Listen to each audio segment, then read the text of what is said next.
Welcome into this edition of Inside Tiger Football, brought to you by Rib Crib. Glad to have head coach Josh Blankenship on once again to get what is a busy week set. I guess the table to be set here. We'll, of course, talk a little bit about the Owasso matchup, but on top of that, we'll look ahead to what is Yukon, an important opportunity to get district win number one. But let's go ahead and start with the former as well. I look at a team like Owasso. We just, of course, are going to be able to sit down and talk with Gunnar and Kaden Moody today about the trenches in particular. What did you get out of that matchup in particular with the trenches? Yeah. I thought it was a great opportunity for everybody to not only challenge themselves against a team like Owasso, but also get to shine a little bit. No doubt. It was a lot of fun to go back and watch that, specifically, on film after the fact. You're going to have Kaden on Moody here in a little bit, and in my opinion, amongst all the D1 talent in the trenches on Friday night, I think he was the best one out there. And then Gunnar Wilson on the other side of the ball, he's an undersized guy that's not going to get those the D1 attention that some of those huge fellows are. But you talk about a warrior just making a mess in there as a defensive lineman, throwing his body around, unbelievably physical. It was a war in the trenches there, and it was a lot of fun to go back and see on film. Looking at the first and the second quarter, it was a tale of two halves, really, with the third and the fourth, but one quarter gone, and there was literally two drives in the football game. One for each team. Mm-hmm. Offense had a chance, defense had a chance. A ton of plays on that opening drive for your offense in particular. It's a loud environment. That's difficult to deal with. But on top of that, just to have to be consistent with as long as that drive lasted. Talk about your offense in the opening drive, the ups, and of course, maybe the downs a little bit on not getting any points there. Yeah. That's what you expect of your offense. Not necessarily that it's a 22-play drive, but that you come out and you execute efficiently with the things that you already know you're going to start with. So kudos to our offensive guys being dialed in that environment and to convert the first third down on a little bit of a gadget type of play, and then to sustain it, continue to convert, get all the way down. I think after a penalty on Owasso, we're down on the one. We don't punch it in, and then we get a penalty and get backed up. And then Jeremiah scrambling around, creating, and then throws a touchdown to Cowboy Kaden Lawless over by the pylon, flag on the turf, and then going back and watching the film, they called a blindside block. Kaden Moody just protecting his quarterback. It was a clean hit, but it is blindside, so coaching him up to get in the way, use his hands a little bit more instead of leading with his shoulder. But unfortunately, that took the points off the board, and we weren't able to convert. Tried to kick a field goal that we didn't convert there either. Very pleased with the focus. We've got to overcome penalties and find a way to get the ball in the end zone when we get down there. Yeah, talking about that focus in particular, the first half and the second half, I'm sure you guys as a staff looked at those as quite different halves in a sense of the way that you were maybe really get things started. I would agree with you. When you evaluate that first half, maybe talk about what you guys evaluated in the locker room literally that day, and maybe having taken a breath and looked at it on film now, going into this next week, what that first half really looked like for you. First half was incredibly efficient. Our swarm by the defense, our physicality by the defense. I felt like we opened up on defense with a 3-and-out, and then the spot gave them the first down, and then we weren't able to keep them out of the end zone. But was incredibly encouraged by how our defense is progressing, how fast they're playing, and then offensively, obviously had a efficient first half. Didn't capitalize on being in the end zone on that first drive. At halftime, it was a little bit more of fine-tuning what is working, what we wanted to come out and open up with, and honestly, the first play was a version of what we had success with in the first half, and unfortunately, their corner, who's an elite player, did a great job of kind of disguising what he was doing and giving Jeremiah a false read, and he gets a pick six to open up that half. And then we come out, try to generate something with a gadget play. It goes bad. You're not going to win games against good teams if you turn the ball over back-to-back possessions in your own territory coming out of a half. And, disappointed, but at the same time, you see how close we are. Close isn't good enough, but it is something that when the game's over, and especially once you see the film and you see all the stuff like the trenches that we've talked about and the effort and the swarm of our defense, it does give you an encouraging feeling of we want to play those guys again. And hopefully we'll get another shot of that in the playoffs. Yeah, now of course that's a district game, right? And so that's a little bit different than the Patriot Bowl's ever been here in the recent past. And on top of that, I can't help but think at the end of a night like that, you looked at your team and you also said, you know what a growing experience this team had here today, or at least that's what we're hoping going into the next week. You play in a big environment like that, you get an opportunity to play against some really good athletes in the trenches as well. That, at the end of the day, you're hoping makes your team better, regardless of the result that night. Is that what you feel like your team's going to be able to take advantage of? It's almost like a college scheduling big schools early in their season. They want their team to get encouraged in that regard. But at the end of the day, we looked at it and, like you said, just a couple of plays in the second half, and that game's completely different. And Broken Arrow's got an opportunity to win that football game as everybody expected. Right. I'm not saying we're Georgia. But it reminded me a little bit of that Alabama-Georgia game. Sure. I don't think Georgia, after losing to Alabama, is thinking anything other than let's get back to work. Right. And that's what our group felt like, and they do a great job of keeping that 1-0 mindset. And so as disappointing as a loss is, everybody was excited to get in the weight room on Saturday, get their film reviews, see what needs to get corrected, and then obviously get back on the practice field on Monday, and I love that about this group. Looking at the Patriot Bowl, was it different this year than it has been in past that you've seen it? And talk a little bit about what makes a night like that special in particular. We chat with the athletes all the time that I hope they know what they've got as far as playing in the best market you can play in the state of Oklahoma. And matchups like Broken Arrow, with the history of success that this program has and the history of Owasso as well, I mean, all eyes were on that game for sure. Yeah, it's a neat thing. You've got the rivalry aspect that we talked about last week. All these kids know each other. They're very familiar with one another. They're just right down the highway, 20 minutes away. We see them all the time. We see them in the summer, 7-on-7, team camps. It's just nonstop. They grow up playing against each other, at the junior high level, 8th and 9th grade, and obviously in youth football. And then you have an environment like that with the Patriot Bowl and all the things that go into it. Another flyover, for crying out loud. I mean, it's we get a lot of those home or away, right? It's incredible, and the kids are incredibly blessed to be a part of that and go play great football in that environment. Looking at, of course, some individuals. We'll get to that when we come back. We'll take a break. When we do come back, we'll dive into some individuals that stuck out in that Owasso game. And, of course, we'll get to our player segment eventually. Inside Tiger Football brought to you by Rib Crib. Hey, Broken Arrow fans. Score big with TTCU Federal Credit Union's School Pride Card. Each time you use your card, we donate to Broken Arrow Public Schools, adding to the $2.5 million we've given statewide. TTCU, where members are raving fans.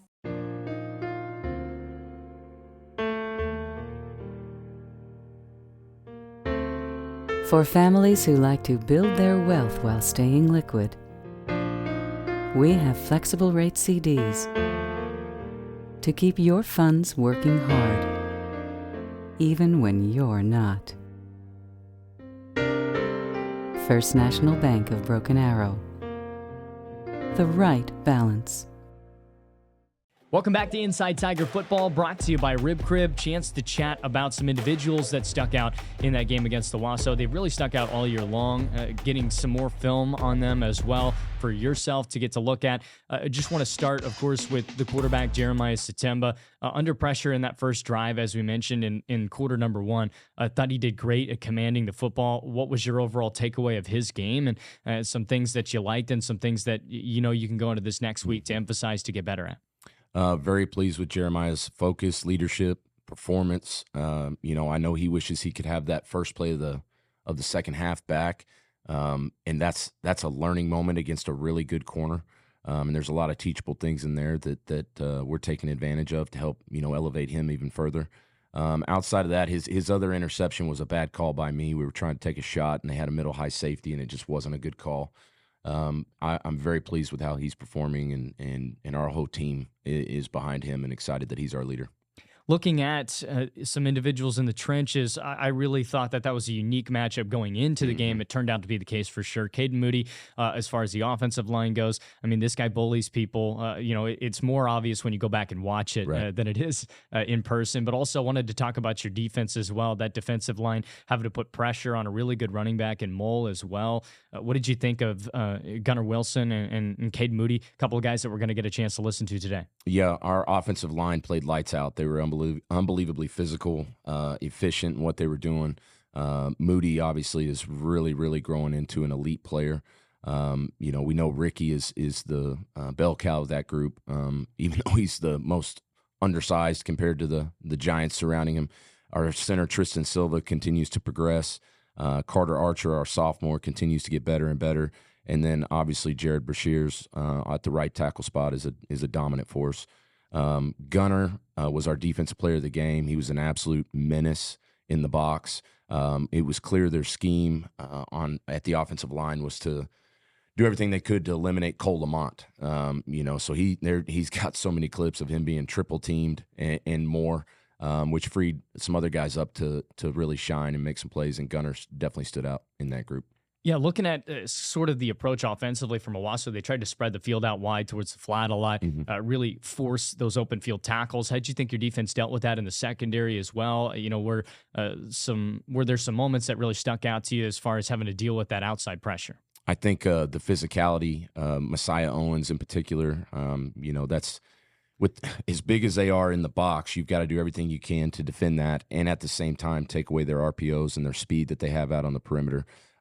That requires unbelievable effort and physicality, and our guys did that for the most part. Missed a few tackles, which is going to happen against guys with that type of speed, but I was pleased.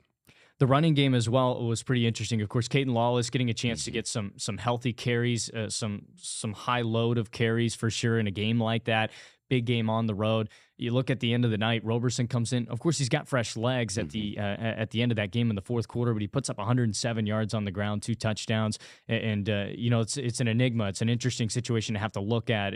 There's a lot of what could have been maybe in that game to what was, and just interested in your thoughts just on the run game in particular, and kind of what inspired at the end of the day.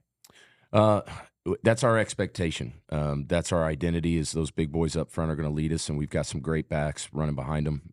It was unfortunate to not be able to have Octavian until the fourth quarter. It's kind of that who knows type of scenario where if he had been in there the whole game, what type of game would it have been?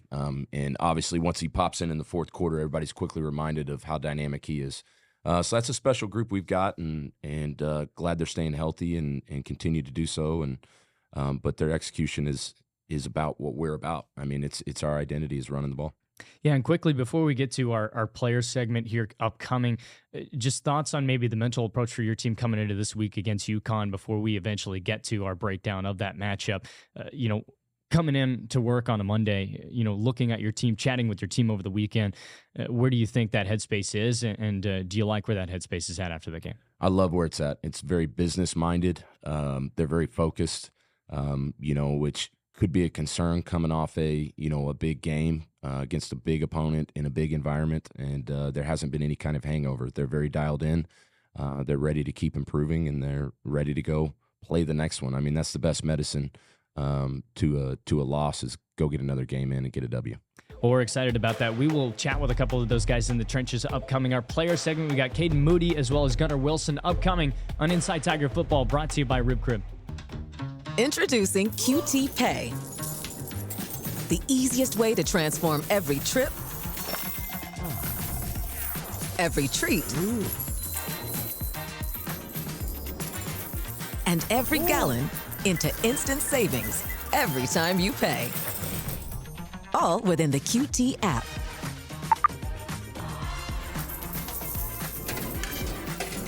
QT Pay. It just makes sense. Hello, Tulsa. Shields All Sports Store is opening October 19th at the Woodland Hills Mall. Join us in the parking lot for the grand opening party at 7 a.m. with doors officially opening at 9:30. Step inside to the ultimate retail experience. Shop your favorite brands, meet our Shields experts, and enjoy entertainment like a Ferris wheel or Fuzzywigs Candy Factory. Whether you love the great outdoors, sports, or fashion, Shields has something for you. Join us for Shields' grand opening on October 19th. Welcome back to Inside Tiger Football, brought to you by Rib Crib. We are here for our player segment. We get to chat with a couple of guys that are in the trenches, Kaden Moody and Gunnar Wilson, offense and defense. Well, you guys could play both. Who are we kidding? At the end of the day, it's fun just to get to chat with you guys. I spoke about it a little bit ago.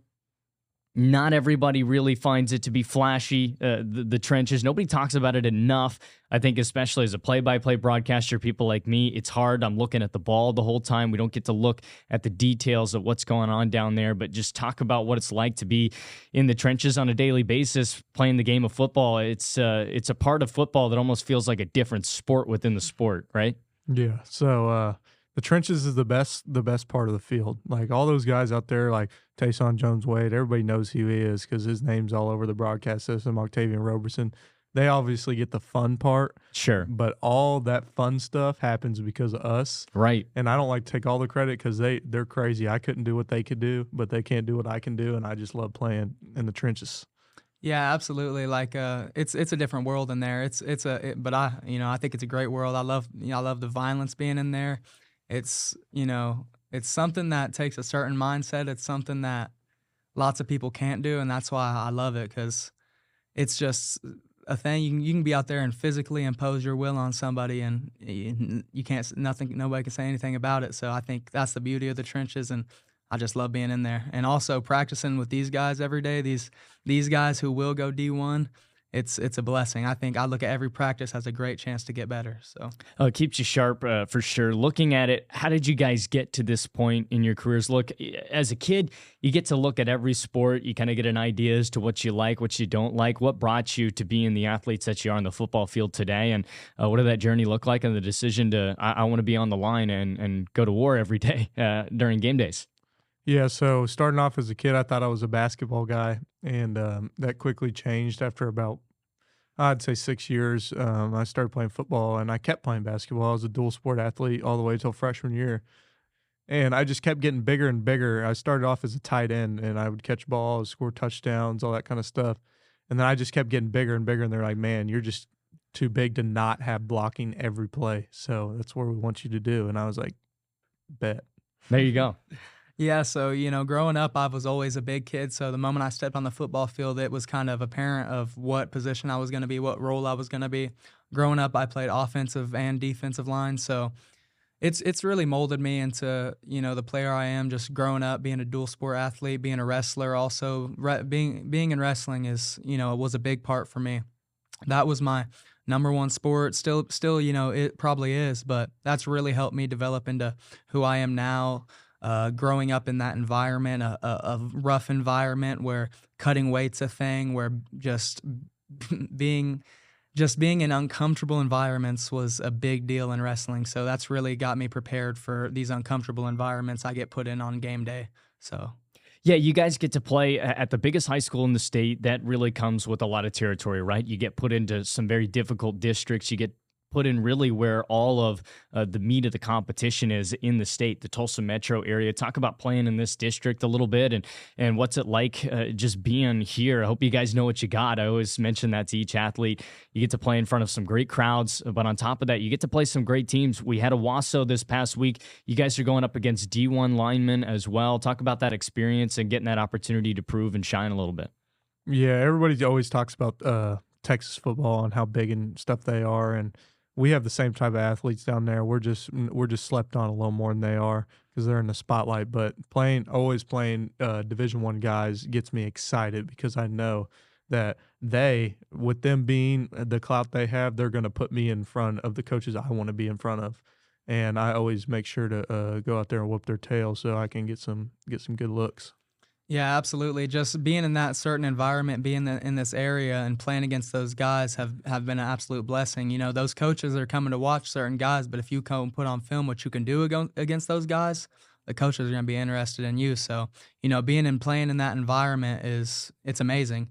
You walk outside. I came from Catoosa in my past, and I love it, and I love Catoosa, but the crowds, the fan interaction, it's so much more here, and I'm very appreciative of that. And being able to go against these great players every week, it's been a blessing. Looking at your coaching staff in particular, what's unique about how they're being able to put themselves in a position to make you guys better on a daily basis? Is this maybe the most unique coaching staff that you guys have had in your football careers? And what sticks out that maybe fans don't see on a day-to-day basis that makes you guys better through this coaching staff? Yeah, so Our coach staff is amazing. They put us in all the right positions. They put us in front of all the right people, and they individually know how to coach each player. It's not like they coach everybody the same. They know your past. They try to make a connection with you as a person. It's more than football. It's a lifestyle. They always say more than being a great football, they want you to leave here being a better man. And that's a very important in life, and I love that about our coaching staff. Yeah, absolutely. Just developing you not only into a football player, but a man is something they preach all the time. And, one thing very special, I always, when I see different coaching staffs, one thing very special about this one is the closeness of the coaches, the way they talk to each other, the way they speak to each other. It's always with respect. It's always with kindness. And they work together very well. They talk very well, and they go over things very well. So, I'm really appreciative of that. Looking at you guys outside of the football field, outside of the weight room, the facilities, all of that, students that are listening, your teachers that might even be listening, what do they need to know about you guys away from the game of football? What's important to you once you're kind of relaxed and away from the game? Yeah, so I pretty much lived my whole life up here, which is nothing that I wouldn't want to do. I love it up here. This is my home. But my actual home, I love spending time with my family. I love watching footballs on Saturday and Sundays, watching the guys that are where I'm trying to be, and learning what they do that I need to do better, and just spending time with my girlfriend and my family. Yeah, so one thing I do is I'll go home and I just love spending time with my family. And then after that, it's, I hang out with my little brother. Me and him, we'll throw on one of our favorite animes, watch that at night, relax, kind of debrief from what we've been through during the day. And, that's been a great thing for me because it's kind of taught me that outside of sports, outside of football, this is just as important. Spending time with family, spending time with your friends, and I think finding that balance between both where you can come here and you can perform 100% and then you can go home and put on that smile for your family and be a good family man is very important. And that's another thing the coaches preach to us. So, yeah, it's family time is a big deal for me, and really enjoying the time I have away from here is a big deal. I enjoy the time here, but enjoying the time away from here is also super important. Now, don't get me wrong. I'll go, I'll watch film, I'll do stuff for football at home. But as I'm doing that, I'm spending time with the people I love. So yeah, no, I love that from both of you guys for sure. Big game. We talked about it off air coming up. And we also talked about how there's a lot of distractions around what is a homecoming week, homecoming game. There's all kinds of festivities. We'll be busy on the broadcast with it all just as well. But you guys have an opportunity, and that's to get district win number 1 this week. That's going to be the focus. Talk about playing against Yukon this week, what that's going to look like from an X's and O's standpoint for you guys. And on top of that, just getting to enjoy wearing those nice homecoming uniforms as well. Yeah, so like you said, it's just another district game for us. It does happen to be our homecoming game, but it's not a homecoming game to us. It's just another district game that we got to win to perform our success to the playoffs, and it happens to be Yukon we will be playing. Yeah, they're just in the way of our goal, and that goal is to get in the state championship game and win a gold ball. So this is just one more team that we have to get out of the way. And if we look at it like a homecoming game, we might put more stress on us, unwanted stress, unneeded stress. So just looking at it as another game, going 1-0 like Coach Blank preaches is very important for us. Staying focused, looking to go 1-0 this week. I love it, guys. Again, we want to thank you both, Kaden Moody, as well as Gunnar Wilson, for being on the podcast. We'll finish up the podcast, of course, with head coach Josh Blankenship on our next segment. We'll be back. Inside Tiger Football, brought to you by Rib Crib. Tulsa Bone and Joint, Northeast Oklahoma's sports medicine experts. We are pleased to help you and the athletes in your life with a number of surgical and non-surgical options. Tulsa Bone and Joint is proud to serve as team orthopedist for local high schools such as Broken Arrow, Owasso, Sapulpa, Cascia Hall, and Bishop Kelly. We're also proud to be team orthopedist for FC Tulsa. Tulsa Bone and Joint, moving life forward. Around the clock, throughout eastern Oklahoma, we're devoted to improving the health of our communities, our home. We are your friends and neighbors. We are the people of St. Francis.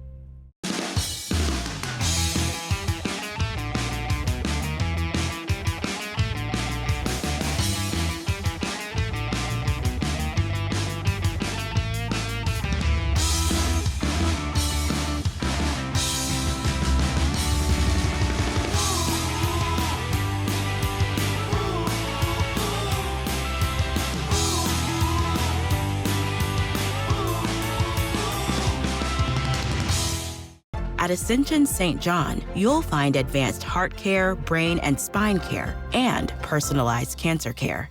And we excel just as much in the things that can't be measured. Listening more closely, caring more compassionately. Welcome back to our final segment of Inside Tiger Football, brought to you by Rib Crib. Now a chance to take a deep breath and look at Yukon. They are the opponent upcoming, and while it's homecoming week, there's a lot of distractions. We talked to Kaden and Gunner about that. It is a big week for everybody. It doesn't matter if you're a 2A or a 6A, a 7A. Homecoming is the week to look at on the football schedule for sure. Chat with us a little bit about what's it like being inside the football program on a homecoming week and just staying focused on getting a win. Is it really any different, or is it maybe over-exaggerated? It can be very different. I think one of the positives to having big games every week, big crowds, big production, seems like every week is like that. So if you weren't used to that, it could be a distraction. I think our guys are used to pushing those things to the side and staying dialed in on what needs to be done and what we're trying to accomplish. But it is, there's a challenge to it, and we address it at the beginning of the week. Homecoming is for that it'll be for you after you graduate. It's right. Homecoming is for you. You're as home an right alum. now. You're not having to come from anywhere. Exactly. So we've got a game to go play, and it happens to be a district game, and we need a district win. So there are possible challenges, but I think our guys understand the purpose and the mission of what we're trying to get done. Matchups that you like against Yukon in particular. It's a team that has plenty of film on them. Mm-hmm. In fact, it was a team that Mustang was able to play earlier in the year, I believe, that was plenty of film that you got to watch. You got to see not only some film looking into that upcoming game, but on top of that, film for a future game against Yukon. What do you like about what you see against Yukon, and what are some challenges going to be? The challenges are going to be that they have good football players, and that's going to be the case every week. Every week in 6A1, you're going to play somebody that can get you. And so, making sure we're doing what we need to do to make sure we are prepared and we're focused on us, not them. You hear me say that all the time. Right. I don't know if anybody, even Mustang, as physical as they tried to be in running the ball against us, they didn't try to do that against Yukon. They threw the ball a bunch and had a lot of success doing it. So we've seen people do that. I haven't seen anybody yet decide that they're just going to mash on them in the run game. So obviously that's who we believe we are. That has nothing to do with Yukon, but I'm anxious to see our guys go out and do that. Yeah, what do you think that involvement's going to look like from your defense in particular? Mm-hmm. It's sort of the same approach every week, right? And you like that pressure that you can bring from the outside there. Is Yukon maybe a unique matchup that you haven't necessarily seen yet, or do they have a resemblance of anybody that we've seen so far? No, I think they're very unique in contrast to everybody that our fans and we've seen to this point. They throw the ball a ton. I'm assuming they're going to continue that trend. A lot of drop back pass, sprint out, screens. So our secondary will have the challenge of defending a lot of balls in the air, and then obviously trying to get pressure on the quarterback and still being honest to stop the run is what our guys got to do. And I like our plan, and I like our team's focus in practice so far this week. Maybe a question that allows you to think broadly here. What's just been maybe the most fun about this year so far? You are busy all the time, and I think a lot of things you have to go back and force yourself to reflect on to really maybe find some meaning out of what's just been fun about this team so far this year, and just going into a week like homecoming where everybody's going to be having fun at home. What's been fun about this team? It's the kids. These players get it. They understand what it takes to prepare at a championship level. They know how to practice, their work ethic, the time they commit. It's unbelievable. I mean, I could have a million things going on, positive or negative. You go out to practice, and it's the ultimate medicine. I mean, you're immediately re-energized, you're immediately juiced and ready to go because of those kids. The way they go about things is it's an honor to be a part of it. It really is. Final thoughts here on the podcast. I already know Coach Mo Wallace, my color guy, and you're a coach as well, on his thoughts on the homecoming jerseys. He absolutely loves them. I just want to know your thoughts on the homecoming jerseys. I've looked across the land. I grew up in Texas as well. I don't know if you have a better homecoming jersey than Broken Arrow High School in the state of Oklahoma, not just in the state, but maybe the nation. Well, we love the black and gold and this version of it in kind of a throwback. With the decals, we change out. I love the combination. I inherited it. I didn't invent it or come up with it, but it's we love them, and we wear them one time every year for homecoming, and the kids love it, and that's the key part. No doubt. Well, that will wrap up Inside Tiger Football here. We want to thank you for coming on to the show, as always. It's an opportunity to take on Yukon this Friday. It's going to be homecoming. Make sure you get there early as well. It's going to be a fun one for sure. This has been Inside Tiger Football, brought to you by Rib Crib. We'll see you next time.